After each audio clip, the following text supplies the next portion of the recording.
Excelente tarde, mañana o noche, yo soy Tona Bravo y sean bienvenidos a tu nuevo podcast sobre arquitectura. Arcast, episodio número 2, Aeropuerto Internacional Felipe Ángeles, a un año. Un episodio especial fuera de los programados. Recuerda que en Arcast hablaremos de arquitectura de manera quincenal, pero por el primer año de este controversial proyecto se ha decidido realizar este episodio. El famoso, amado, odiado, respetado y denigado AIFA cumple un año de operaciones, y con ello parece que hay mucho que hablar sobre esta obra de carácter nacional. Es un tanto complejo organizar las ideas para hablar de ello, pero este episodio no hablaremos para nada del antiguo proyecto del Naim o intentaremos hacerlo lo menos posible. Pues de esto y sus comparativas ya he realizado 2 videos que puedes encontrar en YouTube. Hablemos pues ya del AIFA. Un aeropuerto comercial que entró en operaciones el 21 de marzo del 2022 con tan solo 6 vuelos y que actualmente llega a tener entre 25 y 30 operaciones por día únicamente de salida, con aerolíneas principalmente de low cost como es Volaris, Viva Aerobús, Aeroméxico Connect y de manera internacional se tiene Conviasa y recientemente Copa Airlines. ¿Qué tiene que ver todo esto con la arquitectura? Recordemos que la arquitectura y en sí el hecho arquitectónico es la suma de estas las que conforman la ciudad, así como todos sus elementos identificados por Kevin Lynch. Sin duda, la Ciudad de México y la manera en la que ha crecido en las últimas 3 décadas, sí, hacía falta renovar un aeropuerto, y en su momento se trató con la construcción de la T2 en el AICIM, en el Benito Juárez, que en su mayoría opera por Aeroméxico y algunas aerolíneas internacionales. Según los últimos censos realizados, únicamente en la ciudad habitamos 9.209.944 personas, y sumando a la población de la zona metropolitana del Valle de México, somos un total de casi 21.8 millones de habitantes. Y con ello, el efecto de urbanización de forma desmedida pasó a ahogar totalmente el actual AICIM. Si lo analizamos, al norte limita con las colonias habitacionales de San Juan de Aragón. Al poniente se encuentran las colonias Moctezuma y la minúscula parte de la colonia industrial Puerto Aéreo, importante más adelante. Al sur se encuentran las colonias Aviación Civil, Ampliación Aviación, Adolfo López Mateos, El Caracol, Ampliación El Caracol, El Arenal, y al oriente limita con los cuerpos de agua secundarios del lago Nabor Carrillo, que son propiedad de Conagua. Si hacemos este análisis, el aeropuerto está ahogado. Sus rutas viales más próximas son Circuito Interior, Boulevard Puerto Aéreo, Anillo Periférico, a espaldas, y quizá la avenida 608. Muchas de esas avenidas ya están tomadas por los 31 millones de autos particulares, casi medio millón de autobuses de pasajeros y casi 11 millones de camiones de carga. ¿Sí? Escuchaste y leí bien. 11 millones de camiones de carga. ¿Recuerdas que te mencioné la colonia industrial Puerto Aéreo? Sí, en efecto, era una de las zonas donde gran parte de la carga que llegaba al aeropuerto de la Ciudad de México se destinaba. Y con el paso de los años, en la ciudad se han concentrado 4 grandes zonas industriales, las dadas en las alcaldías Iztapalapa e Iztacalco, Azcapotzalco y la Gustavo Madero, Xochimilco, Milpalta y Tláhuac, y en menor extensión la Cuauhtémoc y la Venustiano Carranza. Y contemplando ahora a la zona metropolitana del Valle de México, tenemos todos los parques industriales en Tlalnepantla, Atizapán, Tultitlán, Cuautitlán, Tultepec y partes de Catepec. Si somos racionales, podemos identificar que el grueso de la industria se encuentra en la zona norte de la Ciudad de México, ¿sí? Justo en los municipios que se encuentran más cerca del AIFA. Para ello tendrías que consultar de manera rápida un mapa. Sí, justamente el que la AIFA tenga operaciones tipo cargo ayuda a no introducir tantos vehículos de carga a la ciudad. Junto con ello, se reduce en parte la congestión vehicular o, como me gusta llamarles, infartos viales. Y junto con ello, ayuda a tener menos contaminación dentro de la ciudad, teóricamente. En cuanto a transporte público que sirve a la AICIM, tenemos la línea 5 del metro, principalmente con la estación Terminal Aérea, la línea 4 del trolebús con su parada en Terminal Aérea y el RTP del Circuito Bicentenario haciendo parada en el mismo sitio. Supongo que alguna vez has aterrizado en el AICIM. Cuando sales y no gustas o se te complica tomar un servicio de taxi, lo que se busca siempre es el transporte público. Y sin duda, lo que hace la arquitectura actual del AICIM con ese sector de pasajeros es una arquitectura hostil. Te avienta directamente al Serengueti urbano. No podemos negar que con la alta demanda que tiene el AICIM se vuelve un caos los ingresos, las salidas, la espera, etc. A diferencia de esto, la AIFA ofrece diferentes rutas de transporte, aunque en la actualidad, marzo del 2023, no todas se encuentran terminadas u operando. De las que se puede presumir para el transporte público es la ruta del Mejibus, aunque costoso, ofrece a los usuarios de esta terminal un abordaje y descenso de manera rápida, segura y sobre todo amena, pues te deja a pie de la terminal a escasos 250 metros del edificio mismo de la terminal. Los servicios de transporte que acercan a Ciudad de México también se encuentran disponibles a pie de la terminal. El AIFA parece estar ordenando sus rutas de movilidad y accesibilidad desde este punto y con esto busca evitar ser absorbido por la densificación urbana a futuro. Querétaro e Hidalgo, dos estados que, aunque cuentan con aeropuertos, el primero de carácter internacional y el segundo de carácter nacional, sus rutas más utilizadas son nacionales con destinos comúnmente turísticos: Cancún, Puerto Vallarta, Tijuana, Mazatlán, etc. El AIFA se vuelve para ellos un punto de conexión y conectividad internacional, mucho más accesible que trasladarse hasta la Ciudad de México a la ICIM por medio de autobuses comerciales, y se espera o se esperaba al menos hace un año la extensión del servicio del Tusobús, un sistema Bus Rapid Transit, hasta el aeropuerto, aproximadamente hacia 44.5 kilómetros, ¿sí? Casi la misma distancia que existe desde el AIFA a Santa Fe en la Ciudad de México. Otro tema esto es el suburbano, que a fecha que se graba este podcast se reporta un avance aproximado del 40%, un poco lento en realidad, pero que se deben a diferencias sociales y urbanas en la traza propuesta. De concluirse esta extensión, como se ha dicho en diciembre de este año, será el primer aeropuerto con una terminal de tren de cercanías en América Latina. Aunque el costo aún no está claramente definido, se espera que el costo sea de aproximadamente 200 pesos mexicanos, según palabras del director ejecutivo de CAF. Aunque en mi opinión, puedo decir que su costo sería de 80 pesos, esto a razón de que hasta Jaltocan el costo se prevé en 40 pesos, y el hecho de que sea de 200 pesos se hace un tanto caro.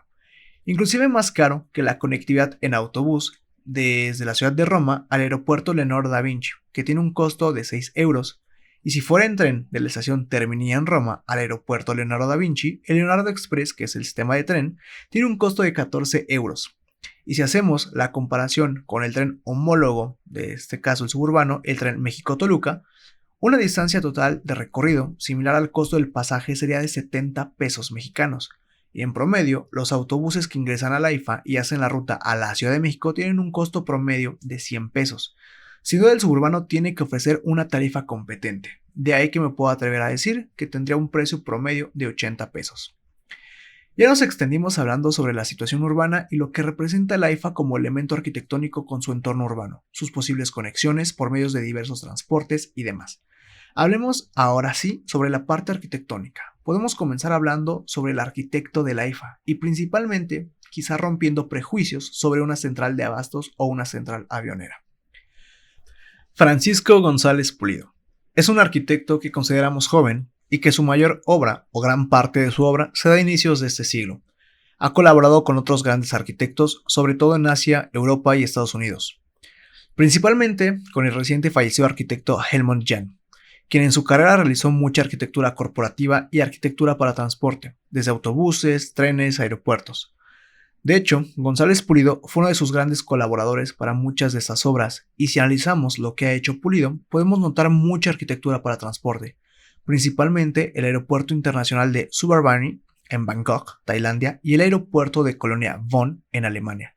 De hecho, este último, en su estación de tren, guarda cierta similitud con la estación del suburbano en el AIFA.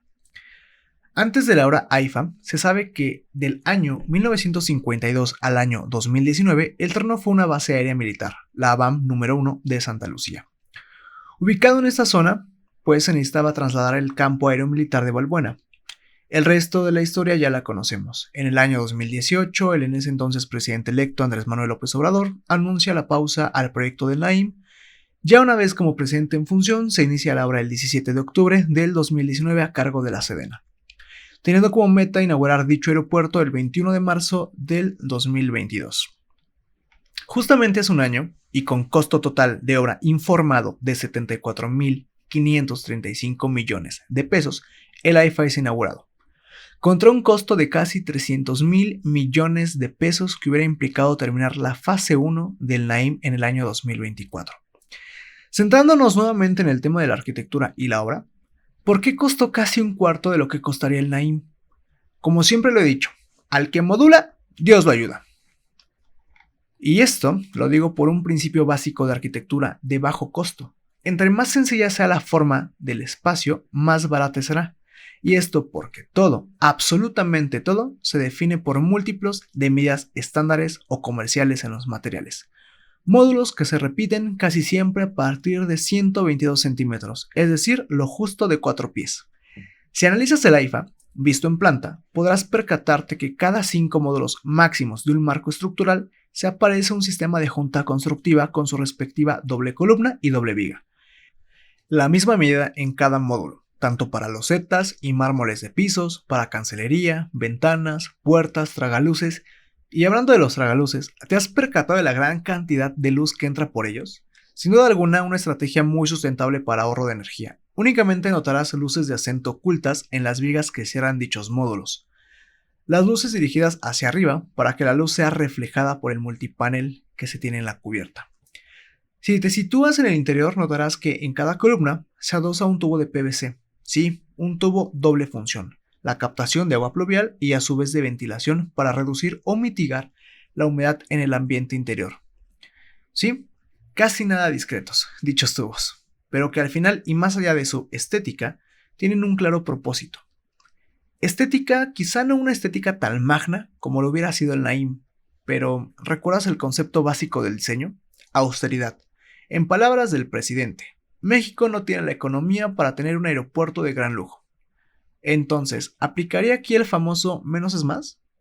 Una estética básica, que tiene un orden, un ritmo y obedece a un patrón.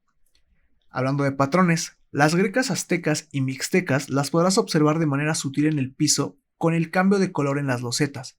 Y si eres más observador, notarás que esta greca se replica en los plafones de los cielos, de las losas, a una escala del 50% menor que la del piso. Sí, en el plafón ya viste luminarias. Sorpresa, incluso esas obedecen a una medida modular. Miden lo mismo que el píxel de las grecas. Miden lo mismo que el plafón de galleta y los paneles multiperforados. Y si ese módulo lo multiplicas por 4, notarás que te dan las medidas de las luminarias y plafones que te reciben o despiden en las escaleras eléctricas de acceso a salas de espera o de desembarque. Salgamos un poco del aeropuerto y recorramos el estacionamiento de manera muy breve. Las modulaciones continúan, y lo verás con esas vigas doble T de concreto prefabricadas que se dedican a crear la losa de entrepiso del estacionamiento. Pero ahora vayamos a sus fachadas. Ese vidrio Tintex que si eres observador notarás que todas las medidas de estos vidrios son iguales.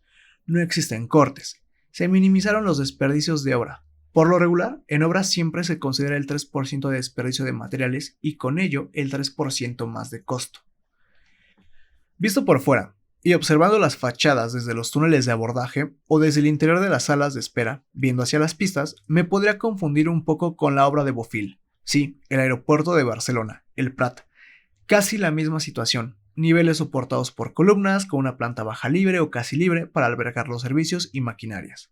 En el caso del AIFA, cada columna está conectada, o mejor dicho, casi conectada, con los grandes dados de cimentación. El intermediario de estos dos elementos es un gran aislador sísmico tipo deslizante. Por medio de un doble péndulo, que crea una superficie curva entre los elementos principales, al activarse el sistema debido a un sismo, el aislador permitirá un comportamiento independiente de la estructura soportada respecto a los movimientos del terreno. Pasado el sismo, a fuerza de gravedad hará que los elementos vuelvan a su posición original. Que yo recuerde, el Naim no tenía contemplada esta situación. Únicamente se tenía una mega plancha de cimentación compuesta por 800 losas de 50 por 50 metros y 1.5 metros de peralte. Más o menos 3.750 metros cúbicos de concreto armado. Por un momento imaginé hundimientos diferenciales a lo largo de la Gran X de Foster y Romero. Si has caminado o simplemente pasado por la avenida central en Ecatepec, podrías ver varios edificios llano a plomo, y eso debido al tipo de suelo que se encuentra. Sí, justamente dicha avenida es paralela a lo que serían las pistas del Naim. Pero no todo en el AIFA es bonito y color de rosa, y si no lo crees, pregúntale directamente a González Pulido, que de manera pública expresó que el AIFA no es lo que él había diseñado. advirtió que existieron muchos cambios realizados de manera arbitraria por la Sedena, con el fin de guardar y conservar el presupuesto. Si analizamos muchas propuestas e imágenes diseñadas por González Pulido, notarás que falta el cuerpo de agua frente al puente de acceso y al motor lobby, y justamente ahí en medio se posaría la torre de control, un tema aparte, y que al final se colocó en la parte posterior del aeropuerto. Los tipos de cubierta en los pasillos o pasarelas de acceso a la terminal no eran una simple velaria. Algo que sí se le debe de reconocer a la Sedena en la obra es que logró eliminar los arriostres en las áreas libres que se propusieron al inicio y únicamente dejó las columnas y vigas de acero. En cuanto a vegetación, sí, existe muy poca, y la que existe lamentablemente no soportó las condiciones del suelo de Santa Lucía. Inclusive el pasto se secó de manera pronta. Hablemos ahora de la torre reutilizada. Recordemos que el acero estructural que se usó para la torre de control del AIFA es el mismo con el que se estaba levantando la torre del Naim. Un poco de autoridad y arbitrariedad si es que existe. A la manera misma que los conquistadores de Tenochtitlan hicieron con las pirámides, a destruirlas para hacer nuevos edificios. Lo mismo con estas, que si hablamos bien del diseño de ambas, sin duda ambas de manera independiente son una obra muy bien trabajada de arquitectura. La que se realizó, la del AIFA, logra realizar la síntesis del Makawit, y sin duda aprovechó de mejor manera su distribución. Recordemos que las plantas superiores se hacen más anchas que la base a razón de una inclinación de 2 grados. 2 grados suficientes para que los cristales no emitan destellos o reflejos, lo cual mejora la vista de los controladores de tráfico aéreo. A un año del inicio de este aeropuerto, habrá que apuntar qué viene para el futuro de este, pues algo que siempre se notó y se criticó es la falta del otro edificio terminal, pues como se dijo, desde el 2018 y al 2019, el AIFA consta de 3 etapas de construcción. La primera es esta que ya comenzó a operar y que permanecerá así hasta el 2032, momento donde debe ser entregado el segundo edificio para terminar el proyecto como marcaban los renders y el plan maestro. Con esto se espera tener casi 250,000 operaciones diarias, 43 millones de pasajeros al año, 36 posiciones de manera fija y 36 posiciones de manera remota. Su última etapa será del 2042 al 2052. Sí, 10 años antes que terminaran las 5 etapas de las que constaría el Naim. Se estiman para esta etapa del 2042 3 pistas más para llegar así a 85 millones de pasajeros al año. Resumiendo, el AIFA aún está en su etapa temprana a pesar de tener un año ya en operación. Podemos decir que era un aeropuerto necesario que se tenía previsto desde hace más de 20 años como proyecto, que inclusive se pensó en realizar en Tizayuca en los tiempos de Vicente Fox. A ese aeropuerto le faltan terminar rutas de comunicación y conectividad, pero sin duda la infraestructura actual que existe es suficiente para poder llegar de una manera directa. El concepto de diseño se cumplió. Austeridad, casi un cuarto del costo de lo que sería el Naim. El AIFA se encuentra operando actualmente 2 años antes de lo que hubiera sido Texcoco. Cada determinado tiempo, periodo de 4 meses, se van sumando nuevas operaciones aéreas, tanto de pasajeros como de carga. Fue un proyecto realizado en tiempo récord, tomando en cuenta que no solo fue un aeropuerto, fue una nueva ciudad militar, un museo y centro de preservación de vestigios antropológicos como es el Museo del Mamut. Cuenta con centros recreativos y toda una nueva ciudad aduanera dentro de los terrenos, sin olvidar que es un aeropuerto de carácter mixto al ser de pasajeros, militar y de carga. Aún nos queda mucho AIFA por ver, utilizar, analizar y sobre todo por conocer. Por mi parte ha sido todo, espero que este podcast te haya gustado, recuerda suscribirte al canal de YouTube, seguirme en Spotify y demás plataformas de podcast.